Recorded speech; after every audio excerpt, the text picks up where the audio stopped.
Mesdames et messieurs, bienvenue à tous dans cette session d'information. Au sommaire de l'actualité ce soir, ce hommage grandiose du monde entier à l'ancien président sud-africain Nelson Mandela au Soccer City Stadium de Soweto, une cérémonie funèbre marquée par les adieux de plusieurs hôtes, dont ceux de Barack Obama et Ban Ki-moon. Et puis la campagne du Parti démocratique gabonais pour les locales 2013 se poursuit dans le 3e arrondissement de Libreville. Les colistiers sont une fois de plus allés au contact des populations pour partager leur vision de Libreville de demain. On le disait tantôt, des centaines de milliers de personnes sont venues des 4 coins du monde entier rendre un dernier hommage à l'icône mondiale Mandela au stade Soccer City Stadium de Soweto, une cérémonie funèbre à laquelle ont pris part plusieurs hautes personnalités dont les discours ont constitué les temps forts de ces adieux. Reportage de nos envoyés spéciaux en Afrique du Sud, Kenyonguri et en Ndongo. C'est sous une pluie battante que de nombreuses personnalités et des Sud-Africains sont venus rendre un dernier hommage à Nelson Mandela, icône mondiale, dans l'enceinte du Soccer City Stadium. Il s'agissait de venir témoigner leur reconnaissance à cet homme qui a œuvré pour la paix et l'égalité en Afrique du Sud et dans le monde. Mesdames et messieurs, ce stade contient des dizaines de milliers de personnes. Mais même une arène aussi grande ne pourrait contenir notre chagrin aujourd'hui. L'Afrique du Sud et le monde entier a perdu un héros, un père, un ami et un mentor. Mandela nous a enseigné la puissance de l'action, mais il nous a aussi appris le pouvoir des idées, l'importance de la raison et des arguments, la nécessité d'étudier non seulement ceux avec qui nous sommes en accord, mais ceux aussi avec qui nous sommes en désaccord. Il a compris que les idées ne pouvaient pas être confinées dans les murs d'une prison. Nous sommes au FNB Stadium aujourd'hui pour rendre hommage et dire au revoir à Nelson Mandela. Que son âme repose en paix. Malgré la pluie, les gens sont venus pour dire au revoir au père de la nation. Nous l'aimons tous. Plusieurs autres invités ont pris part à ces obsèques, parmi lesquels des chefs d'État, anciens, nouveaux et dignitaires du monde. Le Gabon a été quant à lui représenté par son chef de l'État, Ali Bongo Ondimba.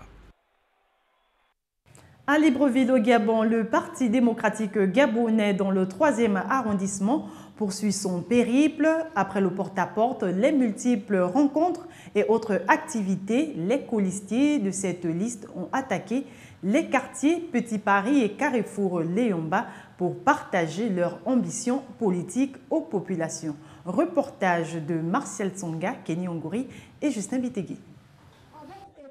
La campagne bat son plein dans le 3e arrondissement de la capitale gabonaise et les PDGistes gagnent du terrain. Les colistiers de la liste PDG sillonnent tous les quartiers. Objectif, impliquer les populations dans le projet de l'équipe qui veut servir les intérêts des riverains de cette circonscription. Depuis le 4 décembre, nous arpentons les ruelles de notre arrondissement, le 3e arrondissement qui est très étendu. Il part de la mer jusqu'à Mélène. C'est donc ça le 3e arrondissement. Et nous avons dû vendre notre liste, en ce sens que nous avons dû vous présenter les arguments qui font en sorte que l'on puisse voter pour nous. Hier encore, quelqu'un m'envoyait un message pour me demander quelles étaient les bonnes raisons pour lesquelles on pourrait voter pour la liste du 3e arrondissement. J'ai répondu à ce message, c'était un message anonyme d'ailleurs, j'ai répondu qu'il y avait de bonnes raisons. La première raison, c'est que nous avions des hommes et des femmes d'expérience, et la deuxième raison, c'est que nous avions des idées. Et ces idées sont contenues dans le plan stratégique Gabon émergent. Une autre raison, c'est qu'en 2009, nous avons donné notre confiance au président Ali Bongo en votant pour lui. Et le président nous a proposé un plan stratégique Gabon émergent. Ce plan se décline en plusieurs piliers. Je ne vous énoncerai pas les piliers, mais je dirais tout simplement que nous avons là toute la vision du président Bongo, ce qu'il compte faire du Gabon et en particulier ce qu'il compte faire de nos villes. Un message qui invite les habitants du 3e arrondissement à l'unité, car pour les PDGistes, demain se prépare aujourd'hui. En sport, on parle de cette 2e édition du Grand Prix cycliste des 3 provinces, une compétition qui prépare les cyclistes gabonais à la tropicale Amissa Bongo qui aura lieu du 24 au 29 décembre prochain. Les contours de cet événement sportif avec le président de la Fédération gabonaise de cyclisme au micro de Douglas Tonton et Fred Dongo. Le premier coup de pédale du Grand Prix cycliste des 3 provinces sera donné le 24 décembre prochain en Djolé. Ici, le président fédéral revient sur les objectifs de cette compétition. La deuxième édition du Grand Prix des 3 provinces, c'est pour sélectionner les 6 meilleurs cyclistes qui vont sortir du lot, y compris 2 réservistes. Pourquoi 2 réservistes? Parce qu'il peut arriver qu'à la mise au vert, le titulaire peut avoir des ennuis où il peut tomber malade.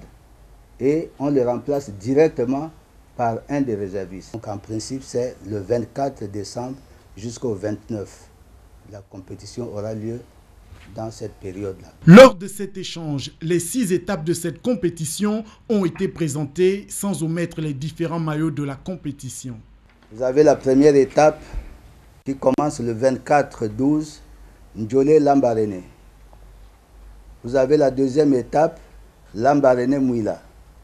Vous avez la troisième étape, Mouila-Fougamou.